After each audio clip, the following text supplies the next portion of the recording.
129398 dari Departemen Pendidikan Guru Sekolah Dasar. Yang saya hormati Bapak Dr. Hanif Al-Katri, MPD. Semoga Bapak dalam keadaan sehat walafiat.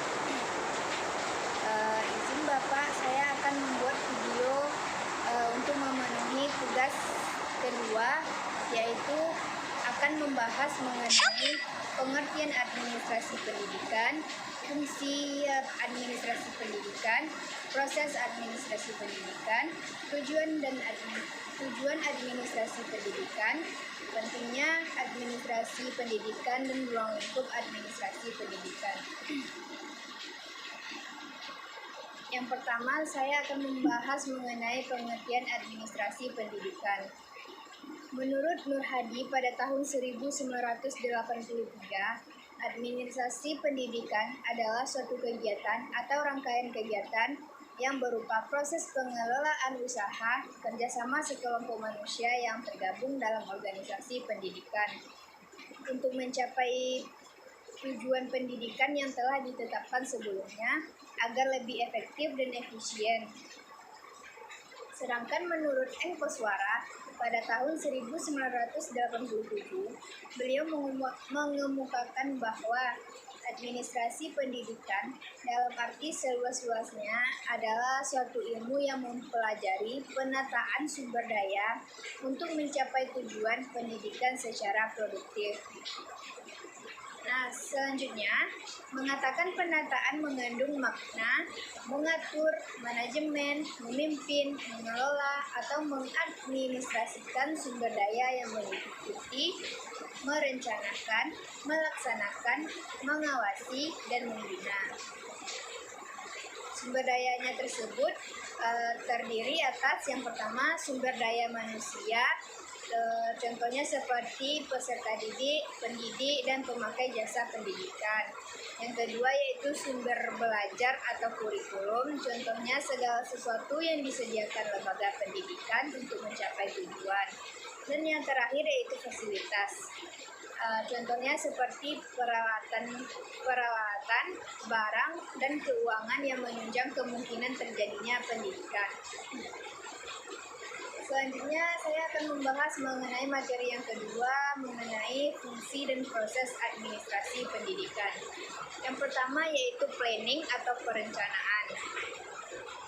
Nah, perencanaan ini merupakan kegiatan awal yang harus kita lakukan dan juga merupakan persiapan dalam kegiatan administrasi yang dianggap syarat mutlak bagi setiap organisasi atau lembaga, baik itu perorangan maupun kelompok.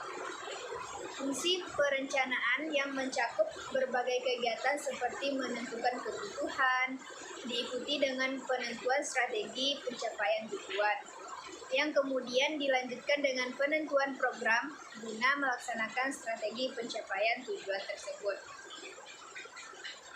Fungsi dan proses yang kedua yaitu pengorganisasian, di mana pengorganisasian ini adalah suatu aktivitas penyusunan, pembentukan hubungan kerja antara orang-orang atau kelompok sehingga terwujud suatu kesatuan usaha dalam mencapai tujuan yang telah ditetapkan sebelumnya.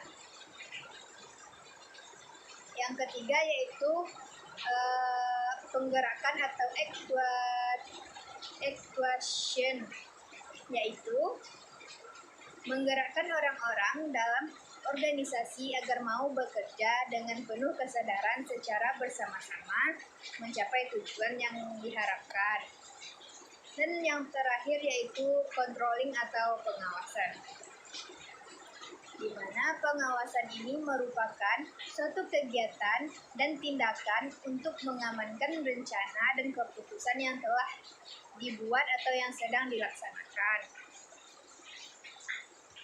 Pembahasan yang ketiga yaitu mengenai tujuan administrasi pendidikan.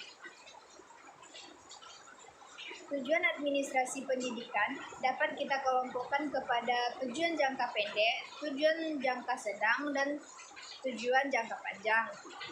Nah, untuk tujuan jangka pendek dari administrasi adalah agar tersusun dan terlaksana suatu sistem pengelolaan komponen instrumental dari proses tersusun dan terlaksananya suatu sistem pengelolaan komponen instrumental dari proses pendidikan yang meliputi komponen siswa, pegawai guru, sarana atau prasarana, organisasi, pembiayaan, tata usaha, dan hubungan sekolah dengan masyarakat, agar terlaksananya proses pendidikan di sekolah yang secara efektif menunjang tercapainya tujuan pendidikan di sekolah yang bersangkutan. Nah, untuk tujuan jangka menengahnya, administrasi pendidikan mengarah kepada pencapaian tujuan institusional setiap jenis dan jenjang serta program pendidikan. Sedangkan tujuan jangka panjang administrasi pendidikan yaitu tujuan yang diarahkan untuk mencapai tujuan pendidikan nasional.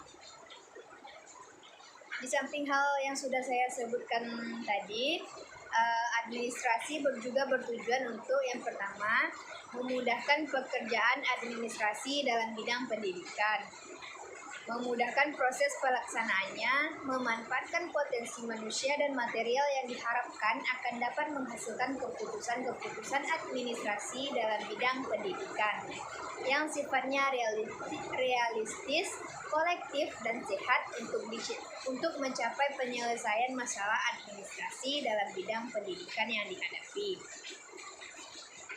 Yang kedua yaitu menciptakan iklim ruhaninya, psikologis dan sosial dengan memperhatikan dan memupuk kejujuran, amanah, keikhlasan dalam bekerja. Yang ketiga yaitu dengan meningkatkan moral dan semangat kesetiakawanan di antara individu yang terlibat di dalam kegiatan administrasi pada lembaga pendidikan. Yang keempat, meningkatkan produktivitas kerja para pekerja serta memperbaiki kualitas metode dan media dalam kaitannya untuk mencapai tujuan pendidikan. Yang kelima yaitu meningkatkan kemampuan pekerja dan mempertinggi pengetahuan, keterampilan, dan sikap secara terus-menerus di dalam melakukan pekerjaan yang diemban atau kita laksanakan. Yang keenam yaitu mengadakan perubahan yang diinginkan dalam proses pendidikan dengan seluruh aspeknya dan mendorong peserta didik dalam mencapai pertumbuhan yang menyeluruh dan utuh, serta dapat melakukan penyesuaian dalam masyarakat yang selalu mengalami perubahan. Dan yang terakhir yaitu menghubungkan antara proses pendidikan dan tujuan-tujuan pembangunan dalam masyarakat, serta mempererat hubungan pendidikan dengan masyarakat atau lingkungan sekitar. Pembahasan yang keempat yaitu mengenai pentingnya administrasi pendidikan. Menurut Profesor Dr. Haji Asnawir, pentingnya administrasi pendidikan adalah sebagai berikut. Yang pertama, mengangkat derajat kinerja pekerja dan menolong mensukseskan dan memperbaiki kinerja tersebut. Yang kedua, yaitu menciptakan iklim kerja yang baik untuk menerapkan prinsip-prinsip hubungan kemanusiaan yang sehat dan menekankan penghargaan kepada setiap orang pada lembaga pendidikan yang bersangkutan. Yang ketiga, mendorong menerjemahkan, merubah pikiran-pikiran dan teori-teori pendidikan menjadi kurikulum, program, metode, media, prosedur, dan berbagai aktivitas pendidikan lainnya untuk menempuh jalan yang tepat dalam rangka mencapai tujuan pendidikan. Yang keempat yaitu berusaha menghubungkan atau mempertemukan lembaga pendidikan dengan masyarakat ke arah pengembangan, kemajuan, dan kestabilan. Sedangkan Ahmad Sabri di dalam bukunya Administrasi Pendidikan menyebutkan manfaat administrasi pendidikan bagi seorang tenaga kependidikan yang mempelajari administrasi pendidikan adalah sebagai berikut. Yang pertama, dapat mengetahui dan menyadari akan tugas-tugas dan kewenangan yang mesti dipikulnya serta mengetahui bagaimana cara-cara melaksanakan tugas-tugas dan kewenangan masing-masing. Yang kedua, dapat menghindarkan kesalahan-kesalahan kerja atau overlapping kerja atau tugas. Dan yang ketiga, mengetahui bagaimana melaksanakan sesuatu kegiatan kependidikan dalam rangka mencapai tujuan pendidikan supaya tercapai efektif serta secepat dan tepat. Yang terakhir yaitu mengetahui batas-batas hak dan kewajiban masing-masing tenaga kependidikan. Pembahasan terakhir yaitu mengenai ruang lingkup administrasi pendidikan.